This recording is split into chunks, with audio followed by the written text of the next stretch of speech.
வணக்கம், நான் doctor Sivaraja from meridian institute. இன்னைக்கு ஆஸ் ஏ பிசியோதெரபிஸ்டா நம்ம என்ன பார்க்க போறோம் அப்படின்னா, நான் பிசியோதெரபிஸ்டா பிராக்டிஸ் பண்றப்போ சில பெயின் சில பேஷண்ட் வர்றாங்க. ஸோ முன்னாடி எல்லாம் பார்த்தா எங்கேயாவது ஒரு இடத்துல பெயின் சொல்லுவாங்க, ஒன்னு ஷோல்டர் பெயின் சொல்லுவாங்க, இல்ல எல்போ பெயின் பாங்க, இல்ல நீ பெயின் பாங்க.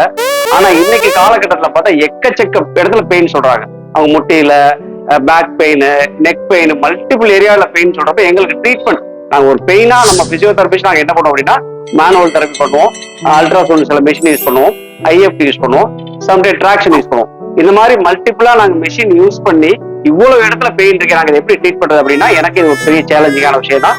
இது சம்பந்தமா நான் ரிசர்ச் பண்ணும்போது, நிறைய புக்ஸ் நான் ரெஃபர் பண்ணும்போது, தமிழ் மருத்துவ புக்லாம் நிறைய படிக்கும்போது இது வாத சம்பந்தமா சில விஷயங்களா இருக்கலாம் அப்படின்னு எனக்கு தெரிய வந்தது. அப்போ வாத சம்பந்தமா இருக்கும்போது நம்ம பிசியோதெரபி ட்ரீட்மெண்ட் நம்ம கொடுக்கும்போது இந்த உணவு முறையில நம்ம சேர்த்து கடைப்பிடிக்கும் போது நிறைய விஷயங்களை நம்ம ட்ரீட் பண்ணலாம், ஈஸியா ட்ரீட் பண்ணலாம். இந்த வாத சம்பந்தமா இருக்கிற பிரச்சனை என்ன, அவங்க என்னென்ன மாதிரி உணவுகளை மேற்கொள்ளணும் அப்படின்றத நம்ம மிஸ்டர் அருண்குமார் உங்களுக்கு எக்ஸ்பிளைன் பண்ணுவாரு. தேங்க்யூ. ஸோ இப்போ சார் சொன்னாரு, உடம்புல வந்து பல்வேறு இடங்கள்ல வலிகள் இருக்குதா அவர் வந்து சொல்லியிருந்தாரு. நம்ம பேஷண்ட்ஸ் ஒரு ரீசெண்ட் டைம்ஸ் நிறைய பாக்குறாரு. ஸோ ஃபார் எக்ஸாம்பிள் ஃபர்ஸ்ட்லாம் பாத்தீங்கன்னா, இப்போ ஒரு ஆக்சிடென்ட் அடிபட்டுச்சு, அவங்க உடம்புல பல இடங்கள்ல அடிபட்டுச்சு, அதான இடத்துல வலி வருதா நம்ம ஒத்துக்கலாம். நல்லா இருக்க ஒரு மனுஷனுக்கு வந்து பல இடங்கள்ல உடம்புல வலி வருது அப்படின்னா என்னன்னு பாத்தீங்கன்னா, இதுக்கு ஒரு காரணம் வந்து வாதமா இருக்கலாம். சோ சித்தர்கள் வந்து உடம்புல வந்து பல தத்துவங்கள் அடிப்படையில வந்து அது இயங்குதுன்னு சொல்லியிருக்காங்க. அதை வந்து முப்பினி, முக்குற்றம், ஆயுர்வேத திரிதோஷம்னு சொல்லுவாங்க. அது என்னன்னு பாத்தீங்கன்னா வாதம், பித்தம், கபம். சோ பஞ்ச பூத அடிப்படையில உடம்பு வேலை செய்யுது. இதுல வந்து வாதம் வந்து ஒரு முக்கியமான ஒரு விஷயமா இருக்கு. சோ வெளியே எப்படி காத்து இருக்கோ அதே மாதிரி உடம்புள்ளயும் காத்து இருக்கு. அதை வந்து வாயு அப்படின்னு சொல்லலாம். சோ வாயுனா வாதம். இப்போ வாதமே உடம்புல இருக்கக்கூடாது அப்படின்னு நீங்க கேட்கலாம். அப்படி கிடையாது. வாத, பித்த, கபம் ஒரு சமநிலை இருக்கணும், ஒரு பேலன்ஸ்ல இருக்கணும். அப்படி பேலன்ஸ்ல இல்லாம வாதம் மட்டும் அதிகரிச்சுதுன்னா இந்த மாதிரி உடம்பு வலிகள் வரலாம். சரி, நீங்க கேட்கலாம், இந்த வாதம் எப்படி அதிகரிக்குது அப்படின்னு நீங்க கேட்கலாம். இதுக்கு ஒரு முக்கியமான காரணம் என்னன்னு பாத்தீங்கன்னா உணவு. இப்ப வந்து ஃபர்ஸ்ட் இருக்கிற மாதிரி கிடையாது. இப்ப வந்து உணவுல வந்து பல்வேறு ரசாயன பொருட்கள் வந்து இப்ப வந்து கலந்து வருது. பாக்கெட் ஃபுட் அதிகமா சாப்பிட ஆரம்பிச்சிட்டோம், ஜங்க் ஃபுட்ஸ் அதிகமா சாப்பிட ஆரம்பிச்சிட்டோம். சோ இதான் என்ன நடக்குது அப்படின்னு பாத்தீங்கன்னா, உடம்புல வந்து புளிப்புத்தன்மை அதிகமாகுது. சோ வேலையில இருந்து வரப்ப என்ன பண்ணுவீங்கன்னா, ஒரு ரெடிமேட் மாவு பாக்கெட் வந்து வாங்கிட்டு வந்துடுறீங்க. அதுல ஒரு தோசையை சுட்டு சாப்பிட்டுட்டு நீங்க பத்துடுறீங்க.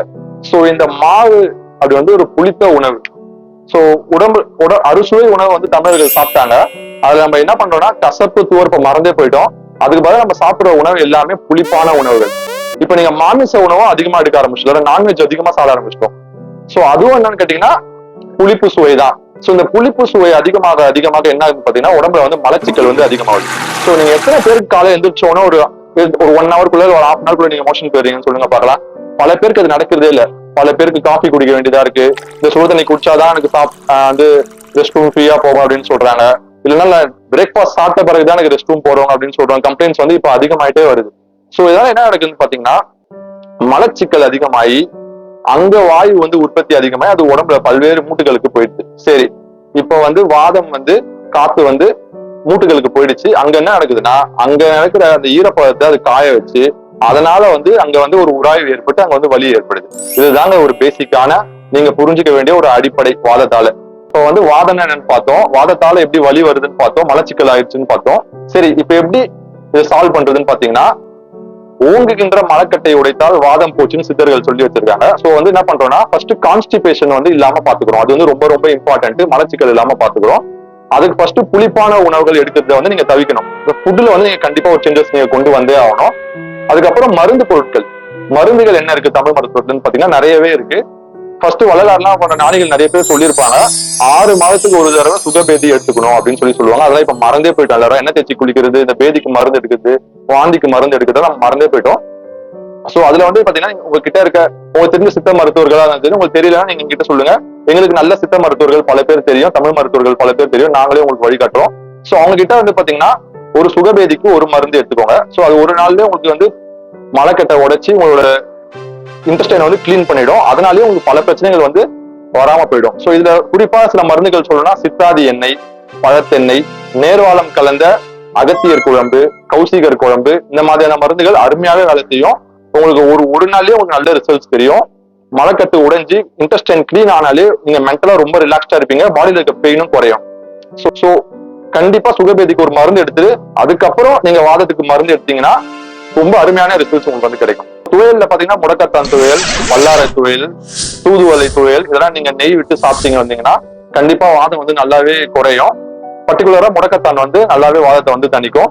பிளஸ் திரிபலா பொடி, கடுக்காய், நெல்லிக்காய், தாண்டிக்காய், இந்த கடுக்காய் வந்து வாதத்தை குறைக்கக்கூடிய ஒரு பொருள்.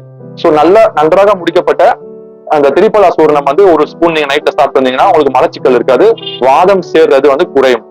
ஸோ இது மட்டும் பண்ணா போதுமா அப்படின்னு பாத்தீங்கன்னா கிடையாது.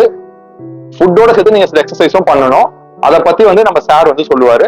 இப்போ நீங்க எக்ஸசைஸ் என்னன்னு கத்துக்கோங்க. அதை ரெகுலரா பண்ணிட்டு வந்தீங்கன்னா உங்களோட வாத பிரச்சனை போறதை விட அது திரும்பி வராம நீங்க நல்லாவே மெயின்டைன் பண்ணலாம். சொன்ன மாதிரி நீங்க உணவு முறைகளையும் மாத்திட்டீங்க, அவர் சொன்ன மருந்துகளையும் எடுத்துட்டீங்க அப்படின்னா கூட நம்ம உடம்புல நான் இந்த மருந்து நான் எடுத்துக்கிட்டு நான் எந்த பிசிக்கல் ஆக்டிவிட்டியும் பண்ணல அப்படின்னா கண்டிப்பா வந்து உங்களுக்கு ப்ராப்ளத்தை சரி பண்றது அவ்வளவு ஈஸியான விஷயம் இல்லை. அதுக்காக இந்த மசில்ஸ், இந்த வயிறுல உள்ள மசில்ஸ் பேர் கோர் மசில் சொல்லுவோம். இந்த கோர் மசில் ஸ்ட்ரென்தன் பண்ணீங்கன்னா உங்களுக்கு நிறைய ப்ராப்ளம் சால்வ் பண்ணலாம். இந்த எக்ஸசைஸ், அருண் சார் சொன்ன மருந்துகள், அப்புறம் அருண் சார் சொன்ன அந்த உணவு முறைகளை எல்லாம் மாத்தினீங்கன்னா டெஃபினட்டா உங்களுக்கு எல்லா ப்ராப்ளமும் சால்வ் ஆயிடும்.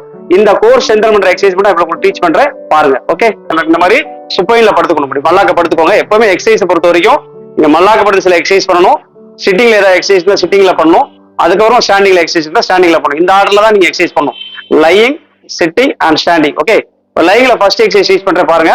நல்லா ரிலாக்ஸா இப்படி படுத்துக்கோங்க. ஹெட்டுக்கு ஒரு சின்ன பில்லோ வச்சுக்கோங்க, ரொம்ப ஹைட்டா வேண்டாம்.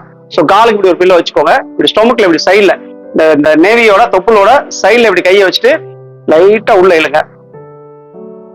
உள்ள மசில்ஸ் எடுத்து ஒரு 3 to 5 செகண்ட் ஹோல்ட் பண்ணுங்க, அப்புறம் ரிலீஸ் பண்ணுங்க.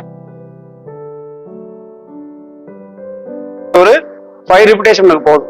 ஸோ நெக்ஸ்ட் எக்ஸசைஸ் என்ன அப்படின்னா, இப்படி 2 காலை இப்படி மடக்கிக்கிட்டு இந்த பாருங்க, அப்படி மெதுவா இடுப்பை தூக்கிக்கிட்டு அப்படி லைட்டா அப்படி ஷேக் பண்ணுங்க. அப்படி இப்ப இப்படி ஷேக் பண்ணுங்க. ஸோ இதுல ஹிப்பும் ஆக்டிவேட் ஆகும், லோவர் பேக்கும் ஆக்டிவேட் ஆகும், இந்த மாதிரி கோர் மசிலும் ஸ்ட்ரென்த் ஆகும். உங்களுக்கு இன்னொரு விஷயம், நீங்க கோர் மசில் பண்ற எல்லா எக்ஸசைஸுமே பேக்கோட பெயினே உங்களுக்கு ரிலீஸ் பண்ணி விட்டுரும். ஓகே, இது second exercise. So third exercise எப்பவுமே அதே மாதிரி 2 காலை மடக்கிக்கிட்டு இப்படி கையை கட்டிட்டு ஜஸ்ட் லிஃப்ட் பண்ணுங்க. அப்படி 1 2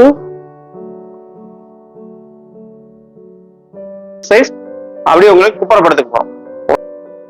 குப்புறப்படுத்திட்டு ஸோ இந்த மாதிரி கையை வச்சுட்டு அப்படி வயிறு மட்டும் உள்ள இழுங்க.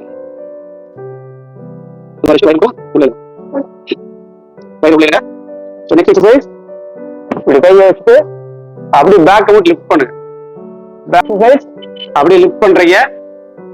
லிஃப்ட் பண்ற மாதிரி ஒரு எக்ஸசைஸ் பண்ணிடுங்க. முதல்ல நல்லா லிஃப்ட் பண்ணுங்க, கீழே போங்க. 1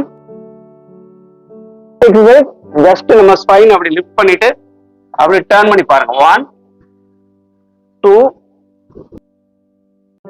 ஸோ நெக்ஸ்ட் எக்ஸசைஸ் இந்த மாதிரி எலிஃபென்ட் பொசிஷன்ல நின்றுட்டு ஒரு கை லிஃப்ட் பண்ணுங்க, ஒரு கை கால் அப்படி கொண்டு போங்க. 1 இந்த காலு இந்த கை 2. ஸோ இந்த எக்ஸசைஸ் ஒரு 5 to ரிப்பிட்டேஷன் பண்ணுங்க, 5 to 8 ரிப்பிட்டேஷன் பண்ணுங்க. நெக்ஸ்ட் இந்த காலை இப்படி உள்ள கொண்டு வந்து அப்படி ஸ்ட்ரைட் பண்ணுங்க. 1 2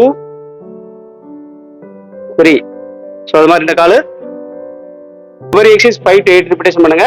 இந்த எக்ஸசைஸ் ஃபுல்லாவே நீங்க லைங்ல முடிச்சிட்டீங்க. நெக்ஸ்ட் இப்படி சிட்டிங்ல விட்டு இந்த கோர் மசில் ஸ்ட்ரென்தனிங்கோ இல்லை எனி எக்ஸசைஸ் நீங்க பண்ணும்போது எப்பவுமே நீங்க லைங்ல மட்டும் பண்ணுங்க, அப்புறம் சிட்டிங்ல பண்ணுங்க, அப்புறம் ஸ்டாண்டிங்ல பண்ணுங்க. இந்த கோர் ஸ்ட்ரென்தனிங் பாருங்க, நான் ஸ்ட்ரைட் அப்படி உட்காந்துட்டு ஸோ காலை ரிலாக்ஸ் விட்டுட்டீங்க பாருங்க. இந்த ஸ்டொமக் மசில்ஸை ரிலாக்ஸ் விட்டீங்க பாருங்க. அப்படி டர்ன் பண்ணி இப்படி பண்ணுங்க.